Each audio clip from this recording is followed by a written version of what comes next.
Have you ever wished your everyday tech, your go-to gadgets, could do just dot more? Not just one thing really well, but maybe several things, seamlessly. Well, today we're doing a deep dive into exactly that kind of device, the new Apple AirPods Pro 3. We've gone through all the material you shared with us, and our mission here is to pull out the key insights, the surprising stuff, just to get you properly informed on what makes these earbuds feel like such a big step up.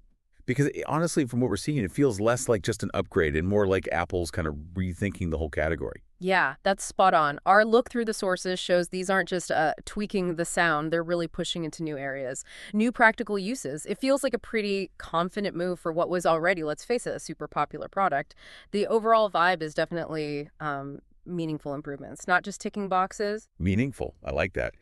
And when you just look at the list of features, wow. That's quite something. You got advanced active noise cancellation, the ANC. Yeah. Brand new live translation. Heart rate sensing, which is interesting. Even hearing aid support, that feels like a really big deal for accessibility. Plus, the refined spatial audio, better sound quality overall.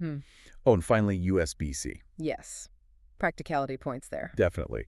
I mean, looking at this list, these aren't just small changes, are they? They seem genuinely useful for, daily life. Absolutely. And if you kind of connect the dots, what the sources suggest is Apple broadening the whole idea of what personal audio is for. It's moving into wellness, communication support, accessibility. Yeah. Making them much more than just things that play music. They're becoming, utility devices. Utility devices, yeah. Okay, but before we get totally carried away with the flashy new stuff, the sources are clear that the basics, design, comfort, sound, they've had some serious work too. Crucial point. You can't forget the fundamentals. Exactly. So the design is still that iconic look, right? The stem, familiar. but refined. And crucially, the sources talk about updated ear tips. Apparently, they adapt a bit to your ear shape now for better comfort and a snugger fit. Yeah, that's a key detail for long-term wear. Right. Because they need to be light enough to wear for hours, maybe all day at work, without getting annoying. The case also got a subtle update, feels premium. And like we said, USB-C charging, that's a win for anyone trying to ditch the lightning cables. Definitely simplifies things. So beyond just saying the audio is crisp and balanced, which, okay, expected, what did the sources really highlight about sound quality improvements? Anything specific jump out beyond the marketing speak? Well, yeah. One thing that came up was a more airy soundstage. Apparently, it's noticeable in things like live recordings. Instruments feel more separated, distinct in space, not all mushed together. That's pretty hard to achieve in tiny earbuds. And while, yes, crisp and balanced are there, one review really dug into the transient response. Transient response. Okay, what's that? Yeah, it's basically how fast the earbuds react to sudden sounds, like a drum hit or a sharp vocal tee. The Pro 3s apparently have this remarkable snap, makes everything feel more immediate, more alive. It's subtle, maybe, but for people who really listen, it matters. And going back to nailing the basics, that adaptive EQ is smarter now, too. Oh, so? Sources say it's using internal mics to constantly check your ear canal's shape and how well the tips are sealing. And it's making tiny adjustments to the sound, like dozens of times a second, to counteract sound leaking out and keep things clear no matter what. Pretty clever stuff happening behind the scenes. Wow, okay. Real-time adjustments inside your ear. That's impressive. All right, so shifting from just listening to controlling the sound around you, the active noise cancellation, the ANC. The sources consistently call this a major standout. Lots of things have ANC, but what makes this version so good, according to them? The consensus is it's just incredibly precise. It really does create that cocoon of sound they talk about. Works brilliantly on, trains, busy cafes, that kind of thing. And a key thing, something I know I'd appreciate, is they've apparently reduced that slight pressure feeling you can sometimes get with ANC. Makes it much easier to wear them for longer periods without feeling weird. Oh, that's a big plus. I know exactly what you mean. Any, real-world examples from the sources? Yeah. One reviewer mentioned their commute, said it usually felt like a battle against roaring engines, which I think many can relate to.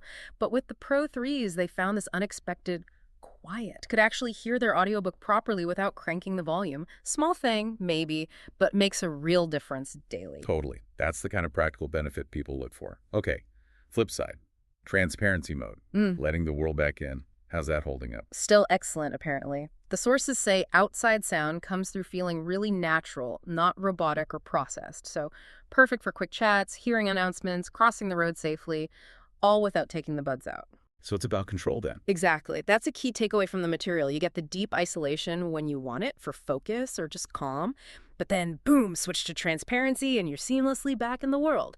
It's about the earbuds adapting instantly to your needs, whatever situation you're in. That level of control is pretty valuable. Right. Okay, let's get to the really exciting part, where these AirPods Pro 3 seem to break new ground. The sources point to some properly intelligent features, transforming them beyond just audio players. I'm really curious about the live translation and the heart rate sensing. Did the reviews talk about how well they actually work? Any caveats? The live translation definitely got a lot of attention, seen as a big step.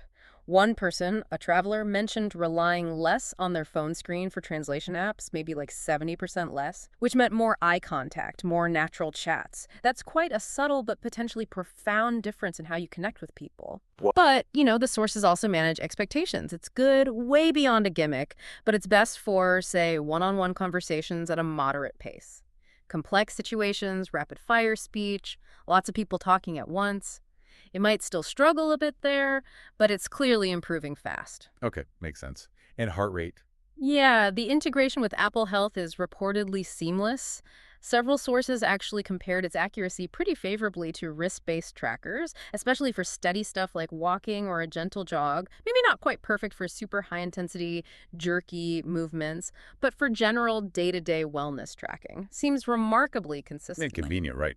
Not needing another device. Exactly. That's the big win. Makes health tracking more passive, just part of putting your earbuds in. That is compelling, and the hearing aid function adds that accessibility layer.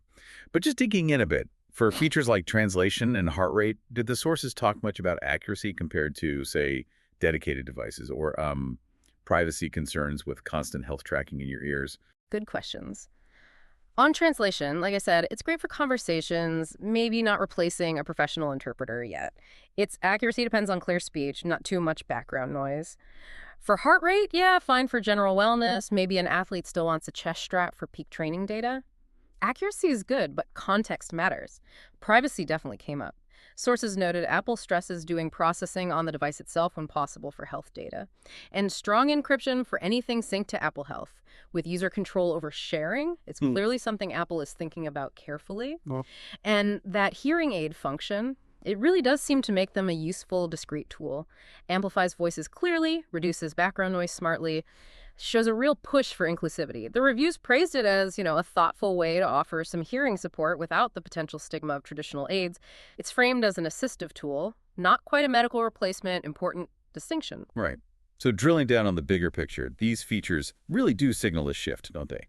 Personal devices doing fundamental things, breaking down language barriers, keeping an eye on health, enhancing our senses. It feels less like just convenience and more like tech becoming, almost an extension of our own abilities, making these devices feel really indispensable, personally. Absolutely. The level of smarts and integration here, it suggests a pretty profound change in how we might interact with our tech day to day. They're not just things you use, they're becoming tools that subtly enhance you. It's quite intimate in a way. Okay, all these amazing smart features sound fantastic, but the big question always is battery life. Yeah. Can they keep up? What did the sources find about power performance, especially with all this new tech crammed inside? Yeah, that was a key thing everyone looked at. And the finding seems to be, yes, they keep up surprisingly well.